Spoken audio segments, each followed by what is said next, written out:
Ey dost oyaq ol kimsə sənə hilə qurunca, namərdlik edib zərbəsin kürək və vurunca, pul xatirinə dostluq edəndən oturunca, ondansa gedib ən qatı düşmandan oturdur. Pul xatirinə dostluq edəndən oturunca, ondansa gedib ən qatı düşmandan oturdur. Nadanlara, namərdlərə yoldaş deyən eycən, sir saxlamayanla kəsə sirdaş deyən eycən, əxlaqsız olan bir kəsə qardaş deyən eycən, əxlaqına qiymət verən oğlanla oturdur. Əxlaqsız olan bir kəsə qardaş deyən eycən, əxlaqına qiymət verən oğlanla oturdur. Oğlanla oturdur. İnsanlığı dərk eyləyən insanla oturdur. İnsanlığı öyrənə də bərkanla oturdur. İnsanlığı dərk eyləyən insanla oturdur. İnsanlığı öyrənə də bərkanla oturdur. İnsanlığı öyrənə də bərkanla oturdur.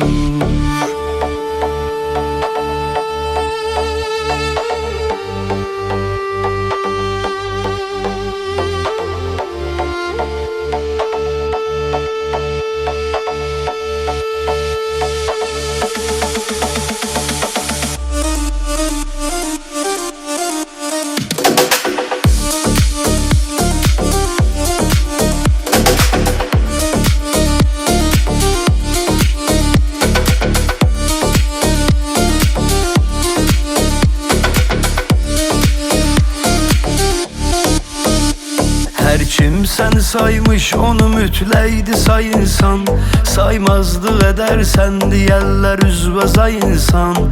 Saqqal doludur tülkü çalan sənsə ay insan, aslan kimi aslanlıq et aslanla oturdur. Saqqal doludur tülkü çalan sənsə ay insan, aslan kimi aslanlıq et aslanla oturdur. Aslanla oturdur. Vicdanını susturmağa can atdısa hər kim, vicdan quran o məhkəmədən almalı təlim. Vicdan dediyin qüvvədir o daxili hakim, vicdan gətirər rəhməti vicdanla oturdur. Vicdan dediyin qüvvədir o daxili hakim, vicdan gətirər rəhməti vicdanla oturdur. İnsanlığı dərk eyləyən insanla oturdur. İnsanlığı öyrənə də bərkanla oturdur. İnsanlığı dərk eyləyən insanla oturdur. İnsanlığı öyrənə də bərkanla oturdur.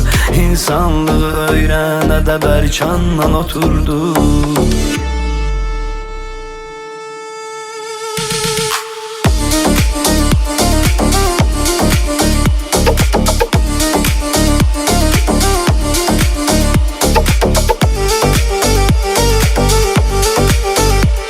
İnsanlığı öyrənə də bərkanla oturdur.